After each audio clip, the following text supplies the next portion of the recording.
Hi dear student, मैं दीपक कुमार प्रगत coaching classes के यूट्यूब चैनल पर आपका स्वागत करते हैं। डियर स्टूडेंट, आप वीडियो में देख पा रहे होंगे कि ये हम लोग आज कक्षा 12 यानी क्लास 12 की मैथ पढ़ेंगे। त्रिविमीय ज्यामिति प्रश्नावली 11B भाग कौन सा है? 13वां भाग है। इसमें हम लोगों ने 13 प्रश्न तक पढ़ा था, 14 पढ़ेंगे। प्रश्न नंबर 14 है, दर्शाइए कि बिंदुओं 1, -1, 2, 3, 4, -2 से होकर जाने वाली रेखा बिंदुओं 0, 3, 2 और 3, 5, 6 से जाने वाली रेखा पर लंब है।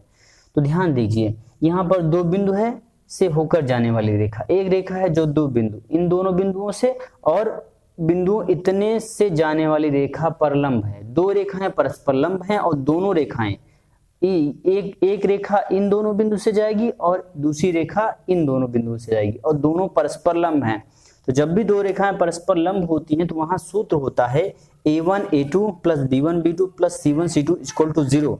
प्रूफ कर दिया जाए तो वहां पर दोनों रेखाएं परस्पर लंब होती हैं। तो क्या करिएगा, सबसे पहले हम क्या करेंगे, इन दोनों इस रेखा का दिक् अनुपात निकालेंगे, डायरेक्शन कोसाइन निकालेंगे, दिक् अनुपात डायरेक्शन रेशियो निकालेंगे, दिक् अनुपात निकालेंगे। सबसे पहले तो लिखेंगे कि माना पहले दो बिंदुओं को ए बी और अंतिम में जो दो रेखाएं, अगली रेखा है उसके दो जो बिंदु हैं उसको सी और डी बिंदु मानेंगे। तो लिखेंगे माना बिंदु ए, तो ये बिंदु 1, -1, 2 तथा बी 3, 4, -2 से होकर जाने वाली रेखा का दिक् अनुपात, रेखा के दिक् अनुपात रेशियो निकालना है। दिक् अनुपात डायरेक्शन रेशियो क्या होगा भैया? डायरेक्शन रेशियो का सूत्र होता है x2 - x1, y2 - y1, z2 - z1। ये x1 y1 z1 क्या है? ये पहला जो बिंदु होगा उसे x1 y1 z1, x2 दूसरा x2 y2 z2 मानेंगे। यहाँ पे वैल्यू पुट करेंगे तो x2 कितना होगा आपका 3, तो 3 माइनस x1 कितना होगा 1, y2 कितना होगा 4 माइनस y1 होगा -1, तो +1 हो जाएगा, z2 कितना होगा -2, z1 कितना होगा 2 -2। तो कितना मिलेगा हमको? 3 में से 1 जाएगा तो 2, 4 1 5, -2 कितना हो जाएगा -4। तो पहली रेखा का जो दिक् अनुपात मिला हमको 2, 5, 4 होंगे।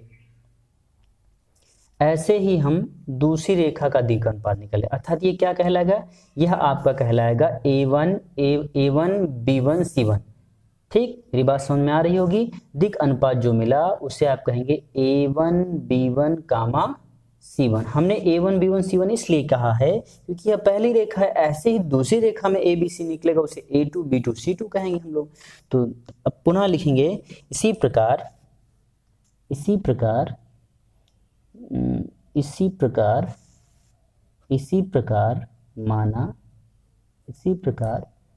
माना बिंदु, कौन सा बिंदु? ये C हो जाएगा और ये D हो जाएगा। C 0, 3, 2 एवं D 6 से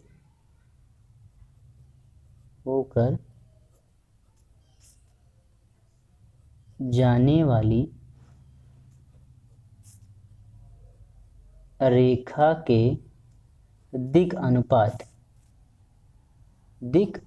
डायरेक्शन रेशियो, दिक् अनुपात क्या हो जाएगा भैया?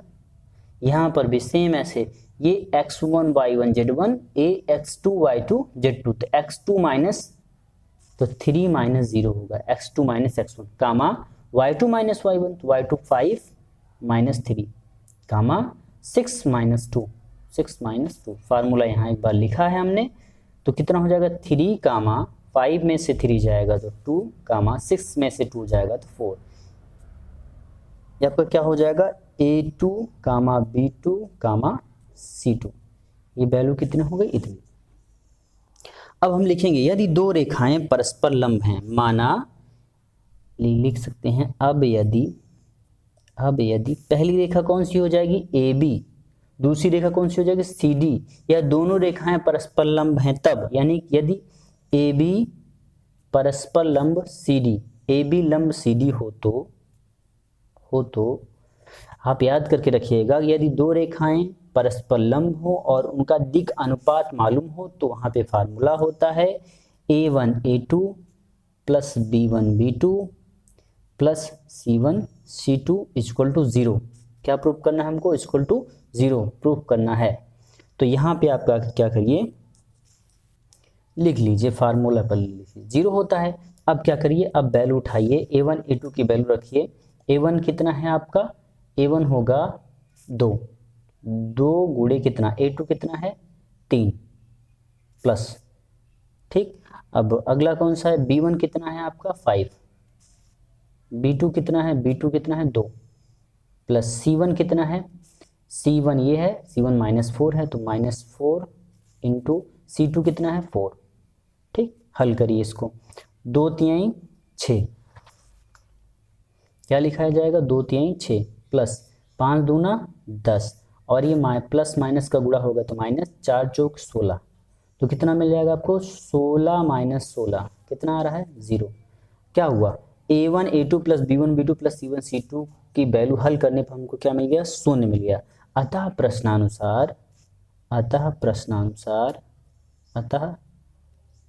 प्रश्नानुसार क्या है, दोनों रेखाएं एक दूसरे पर लंब हैं, यही सिद्ध हो जाएगा। अतः प्रश्नानुसार दिए गए बिंदु से होकर जाने वाली रेखा परस्पर लंब हैं। अतः प्रश्नानुसार दिए गए बिंदु से होकर जाने वाली रेखा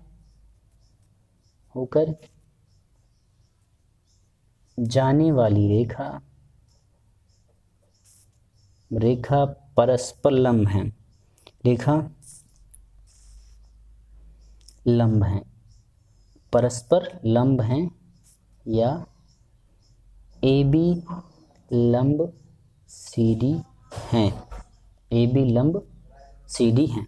चलिए प्रश्न नंबर 14 हो गया, हम लोग चलते हैं प्रश्न नंबर 15 पर। सेम ऐसे ही प्रश्न नंबर 15 है।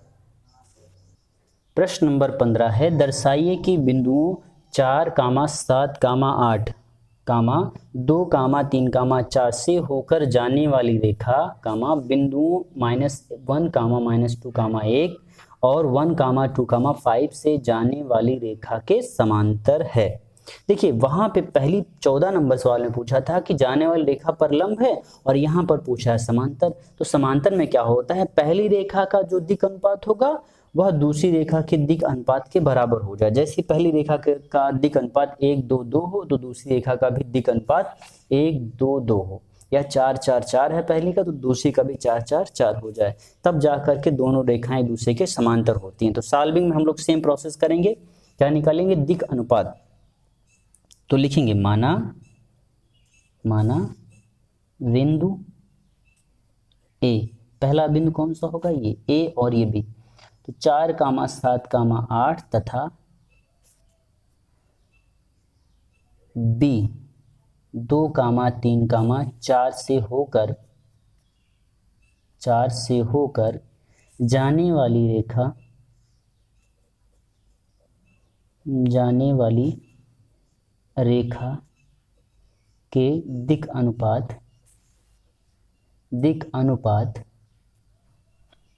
अनुपात बराबर x2 - x1, y2 - y1,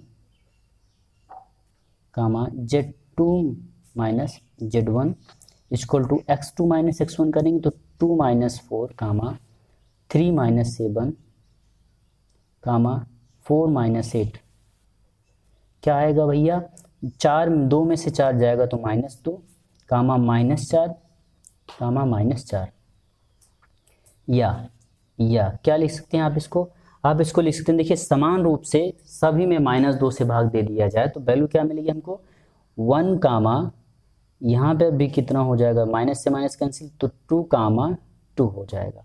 ये पहला दिक अनुपात मिल गया, A1 A2 A1 B1 और C1, A1 B1 और C1। ऐसे ही दूसरा जो दूसरी रेखा है उसका दिक अनुपात निकालेंगे हम लोग। तो लिखेंगे दूसरी रेखा का दिक अनुपात लिखेंगे, माना इसी प्रकार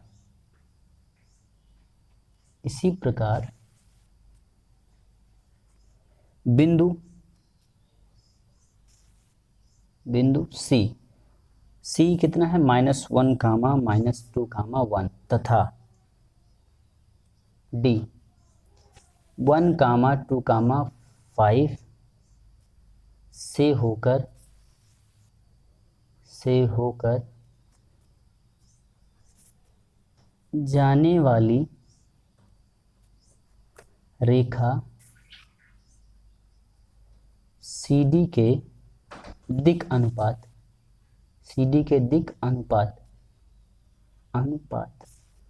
दिक अनुपात का मतलब डायरेक्शन रेशियो क्या हो जाएगा भैया, x2 माइनस x1, x2 कितना 1 माइनस 1 मतलब +1 हो जाएगा, ठीक, कामा 2 माइनस यानी 2 प्लस हो जाएगा, 5 माइनस 1 कितना आएगा 2 कामा 4 कामा 4, या इसमें भी 2 से भाग दे दीजिए तो कितना हो जाएगा 1 कामा 2 कामा 2।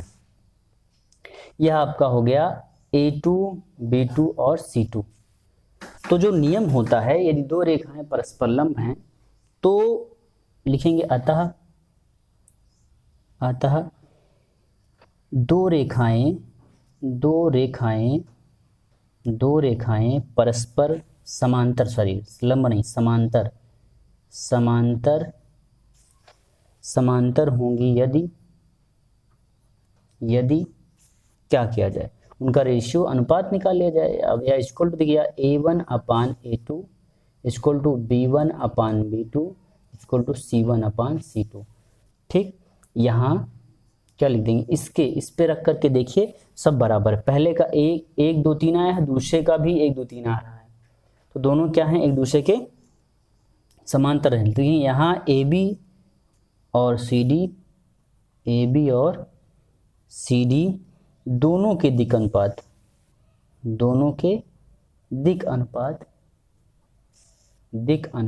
यानी डायरेक्शन रेशियो, दिक अनुपात क्या है, समान है, यानी कि 1 कामा 2 कामा 2 हैं। अतः ABC क्या होंगे, अतः AB और CD परस्पर क्या हैं, आपस में समांतर हैं, आपस में समांतर हैं।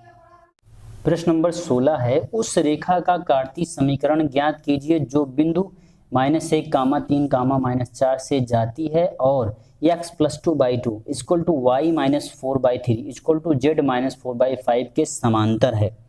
तो सबसे पहले क्या करेंगे, देखिए कार्तीय समीकरण ज्ञात करना है, तो कार्तीय समीकरण का फार्मूला होता है x - x1/a equal to y - y1/b equal to z - z1/c, यही फार्मूला होता है भैया। तो देखिए यह जो दिया गया है ये आपका x1 y1 z1 हो जाएगा, शॉर्टकट बता रहे हैं आपके, ये x1 y1 z1 हो जाएगा और ये आपका जो है ABC हो जाएगा। तो वैल्यू रख लेंगे, आ जाएगा आंसर। लेकिन यहाँ पर हमको सॉल्विंग करना है, तो सॉल्विंग करने के लिए हम r = a + λb के फॉर्म में बनाएंगे। तो लिखेंगे सॉल्विंग में हम लोग लिखेंगे, सॉल्यूशन में लिखेंगे,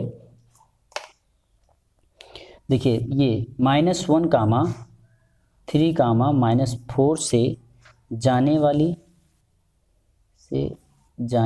तथा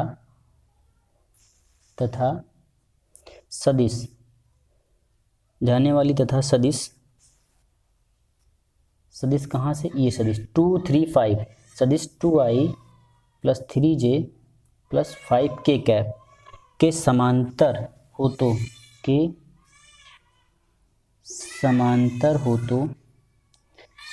हो तब सदिश समीकरण। तो सदिश समीकरण क्या होता है, सदिश समीकरण भैया, वेक्टर r = ए प्लस लेमडा वेक्टर बी। ए आपका पहला हो जाएगा, बी आपका ये हो जाएगा। ए कितना हो रहा है, हो जाएगा minus i plus 3j minus 4k cap plus lambda bracket में 2i plus 3j plus 5k cap. तो वैल्यू हल करेंगे भैया, सॉल्व की जाएगी वैल्यू। यहाँ वेक्टर आर लिख करके छोड़िए, तो क्या लिख सकते हैं, लिख सकते हैं -1 प्लस 2 लेमडा ब्रैकेट के बाहर आई प्लस 3 लेमडा ब्रैकेट के बाहर जे प्लस -4 प्लस 5 लेमडा बाहर के कैप। अब यहाँ पे आर इक्वल टू हम लोग रखेंगे एक्स आई प्लस वाई जे प्लस जेड के कैप। आर की वैल्यू होती है रख देंगे। अब लिखेंगे -1 प्लस 2 लेमडा आई प्लस कितना 3 प्लस 3 लेमडा जे प्लस -4 प्लस 5 लेमडा के कैप। क्या करिए, दोनों पक्षों में एक्स आई जे के गुणांकों की तुलना करने पर क्या करेंगे, दोनों पक्षों के आई जे के गुणांकों की तुलना करने पर तुलना करेंगे तो एक्स इक्वल टू क्या मिलेगा, -1 प्लस 2 लेमडा, -1 प्लस 2 लेमडा मिलेगा। क्या मिलेगा हमको, -1 प्लस 2 लेमडा। तो x -1 इक्वल टू 2 लेमडा या x -1 अपान 2।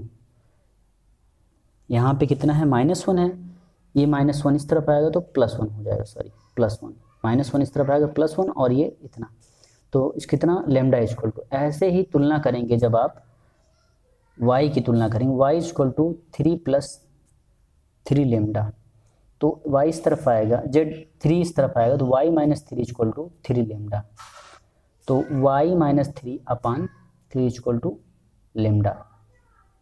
x हो गया, y हो गया, z इक्वल टू होता है -4 प्लस 5 लेमडा, तो z plus 4 equal to 5 lambda या z plus 4 upon 5 equal to lambda. अब क्या करेंगे, यहाँ पर जब लेमडा इक्वल टू इतना, लेमडा इक्वल टू इतना, लेमडा इक्वल टू इतना मिल गया, तो तीनों की वैल्यू के लिए लिखेंगे लेमडा का विलोपन करने पर, लेमडा का विलोपन करने लेमडा का विलोपन करेंगे बाबू, तो लिखा जाएगा x plus 1 upon 2 equal to y -3 upon 3 equal to z plus 4 upon 5। यही जो होगा आपका यह रेखा का कार्तीय समीकरण है, कार्तीय समीकरण है, यह कार्तीय समीकरण होगा। भैया आज हम लोगों ने पढ़ा प्रश्न नंबर 14, 15 और 16। चलिए अभी देख लेते हैं प्रश्न नंबर 17। क्वेश्चन नंबर 17 देखिए, प्रश्न नंबर 17 है मूल बिंदु, और देखिए यहाँ पे मूल बिंदु दिया गया है। मूल बिंदु का मतलब 0, 0, 0 और 3, -4, 1 से जाने वाली रेखा का सदिश तथा कार्तीय रूपों में समीकरण ज्ञात कीजिए। जाने वाली रेखा का सदिश तथा कार्तीय रूपों में समीकरण ज्ञात करिए। तो भैया लिखेंगे आंसर में क्या लिखा जाएगा कि मूल बिंदु, तो सॉल्विंग होगी, लिखेंगे कि उस रेखा का समीकरण, रेखा का समीकरण जो दो बिंदुओं